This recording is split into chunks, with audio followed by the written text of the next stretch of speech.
Hey, Coach. Hope the holidays treated you well. I guess how important was it, do you think, for the guys to get a little break before starting this next chapter of the season? And then how was the vibe and the energy of practice when you guys got back together yesterday? Yeah, I thought yesterday vibe was really good. I certainly think after non-conference it makes a lot of sense for the student athletes to have those days off. I think it's healthy for everybody. But practice yesterday started off slow like it normally does. But it was one of the better practices that I've been a part of. And we talked a lot about last year after this break, we did not play good basketball. And so we showed them the scores and we talked about it. And so, yeah, I thought practice was pretty good yesterday, considering they had, 3 days off. And curious, how well do you know Coach McMahon at LSU, if at all? And then what are your thoughts on the job he's done so far with this, flipped roster, almost or maybe more turnover than you guys have? Yeah, I mean, LSU's coaching staff's done a great job. I mean, they have, the bringing some guys that had played for him in the past, I think has really helped continuity wise. And, Hill does a really good job for him at the point. He's a great assist to turnover player. And KJ Williams, player of the year in their conferences, has played at an elite level, through non-conference play. And, a guy like Miller that was there last year and rehabbed and obviously, Wilkinson, number 5, is a returning player. And then you got, transfers that have done a good job. And, Fountain is a guy that played at Mississippi State. So he has SEC league experience. And, Hannibal had played in the SEC, and he's a tough-minded guy. And Hayes, a transfer from NC State. All those guys, have done a great job. I really like how they've played and how he's implemented his system, and guys have bought into what they're teaching. Touch.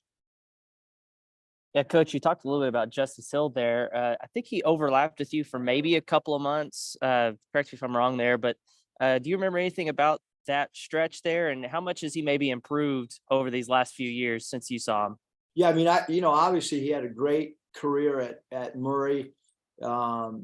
Continues to play, at a high level. Great assist to turnover player. Takes really good care of the basketball. Makes threes. Tough competitor. Again, I love how they've kind of incorporated some of the guys that had played in that system, and how they've carried on with their winning ways, because they won a lot of games the last couple years, and obviously with their record right now continue to win at a high level. And y'all haven't played on the road yet, but you have played in Maui. You went overseas, the game in Tulsa. How much do you think those experiences will help y'all going on the road this first time? Yeah, I think for sure the fact that we played, the 3 games in Maui helps, and certainly feel like that game in Tulsa, and even leaving Bud Walton and playing in Little Rock, we've got a pretty good sample size of 5 games where we're kind of out of our own element, so to speak, where we've had to travel and check into hotels. And but certainly a road game is different when it's a true road game, and certainly a league game is different than a non-conference game, and certainly a league road game is much different than a normal road game. Bob. Hey Eric, how you doing? Speaking of the road in Baton Rouge, I kind of forgotten about this. You didn't make the trip last year. Looking back, how weird was that? And even though it's going to be a tough environment, I'm sure, how excited are you to be going to Baton Rouge for the first time in 2 seasons? And I hope your shoulder's like 100% better and you don't even think about it. Just wonder how's your shoulder doing? Shoulder's great, but obviously last year was pretty weird coming out of surgery. And I remember sitting at my kitchen table writing some notes and got dizzy on Friday night.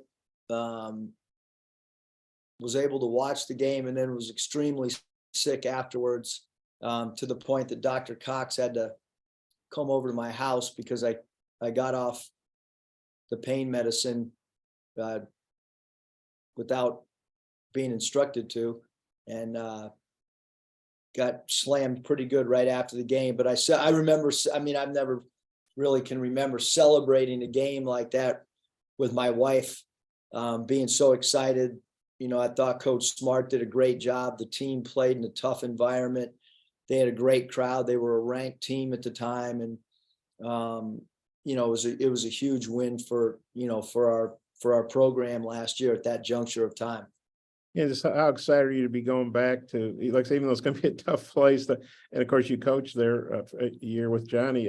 How excited are you to be, you know, not have, you get to go to Baton Rouge this year when you had to miss it last year?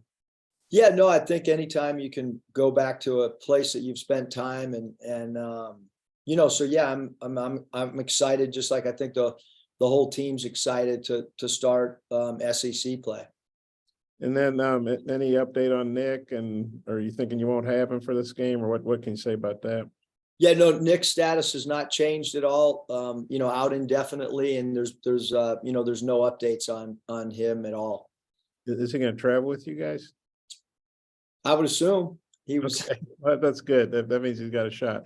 And then, you know, you're talking about Justice, and yeah, he's got 50 assists, 16 turnovers, but you guys have been turning over people at a high rate. You know, and Sherfield had, I think he was 40 and 19, and you guys turned him over. I think he had 3 assists and 4 turnovers against you all. So you guys have done a good job of making good players, you know, struggle with turnovers. It's been such a big part of your game. How do you see that translate now to an SEC road game against a team with a pretty good point guard?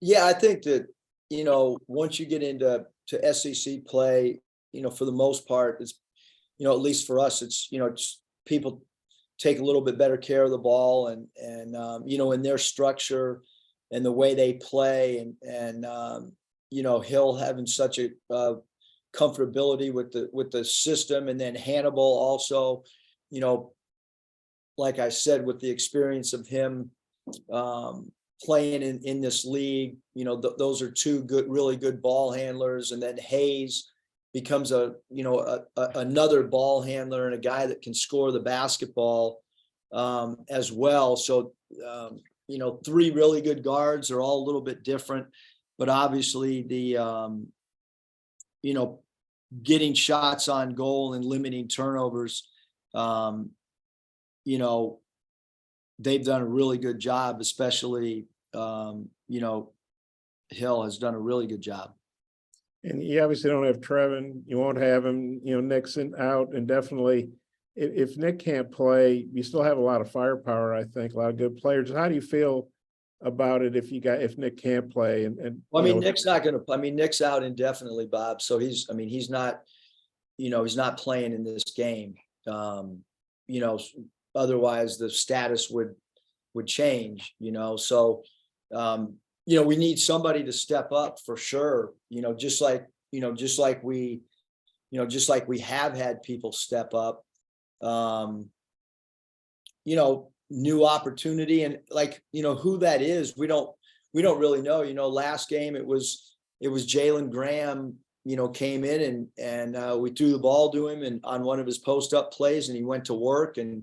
But yeah, certainly with the makeup of our roster, you know, with Nick and TB, you know, not playing, somebody's got to kind of step up and you know, have a big game for us for sure. You said, I don't know, a couple weeks ago, probably your deepest team, and of course you probably didn't want it to be tested, depth to be tested like this, but do you feel good? You do have, you know, like I say, you still have a lot of good parts, you know? Yeah, no, we like our roster a ton. Different guys have stepped up at different moments, whether you go back to the, you know, to the San Diego State game in Maui when Kamani really stepped up, or Jalen Graham last game really stepped up, and Devo Davis has continued to play at a really, really high level. And Anthony Black has, you know, when we've been down scores, Anthony has proven that he can step up and score the basketball. So, yeah, we're kind of changing our identity kind of as the season's progressing because of the injuries. But I think our ball club is a confident team, and I think that we understand, we only have so many limited opportunities to play on the road, and this is one of those opportunities. And we're playing against a team that's 8-0 at home, and playing against a star player, an all league type player, and number 12 Williams. And we're trying to study Williams and break his game down for our guys. For instance, he's made 93 field goals and taken a total of 27 dribbles. So we're trying to break down bits and pieces of their top 7 guys so that we can try to game plan as best that we possibly can. It's got one more. Did you think you guys would be this good at turning people over? And I know, you haven't played the bulk of your, the SEC, obviously haven't even started the SEC schedule yet, but did you think you guys would be this good? I mean, I think we brought this up the last game, 69-14. I mean, that's just crazy. I don't care who you're playing. That's a nutty stat, Well, we want to, use our length and our aggressiveness defensively. And, we're only through that non-conference portion, and the pressure of conference games and all those things gets goes to another level. And we got a lot of new players. So, this will be the first SEC game for a lot of guys on this team other than Devo and Kamani. One more, I read this, Justin at Hog Stats, he wrote the point, obviously this game's still in the calendar year 2022. If you guys win, you'll be 4-0 against LSU in the year 2022. What do you think about that? Yeah, I think every game, it's a new coaching staff. It's their style of play is much different.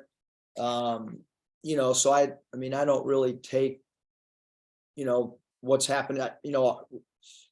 Most of our guys have not played against LSU, and most of their players have not played against Arkansas, other than, Williams and Hannibal when he was, at South Carolina, and Fountain when he was at Mississippi State. And so really Wilkinson's the only, probably he and Justin Williams is number 11, probably the only 2 guys that, that really have experience against us.